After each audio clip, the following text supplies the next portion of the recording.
যুদ্ধে আল্লাহ তাআলা আমাদেরকে বিজয় দান করেছিলেন, কিন্তু এমনি এমনি বিজয় আসে নাই, এমনি এমনি আসে নাই। একের পর এক সাহাবারা আহত হয়েছেন, নিহত হয়েছেন, মানে শহীদ হয়েছেন।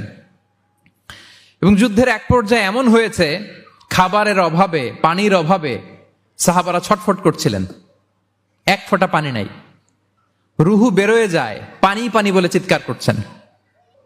তৃষ্ণায় যখন কাতর, ওই সাহাবীর কাছে পানি নিয়ে আসা হলো, মশক দিয়ে পানি নিয়ে আসা হলো, সামান্য কিছু পানি যে নেন।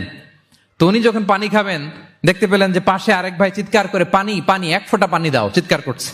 ওই সাহাবী বলতেছেন, আমার দরকার নেই, আমার ভাইকে নিয়ে আগে দাও, আমি পরে খাবো। আল্লাহ! ওই দ্বিতীয় সাহাবীর কাছে যাওয়া হলো এই মশক নিয়ে, যে আপনি একটু পানি খেয়ে তার হৃদয়টাকে শান্ত করেন, ঠান্ডা করেন। তিনি যখন পানি মুখে নিতে যাবেন, পাশে আরেক ভাই চিৎকার করছে, পানি পানি, এক ফোঁটা পানি দাও।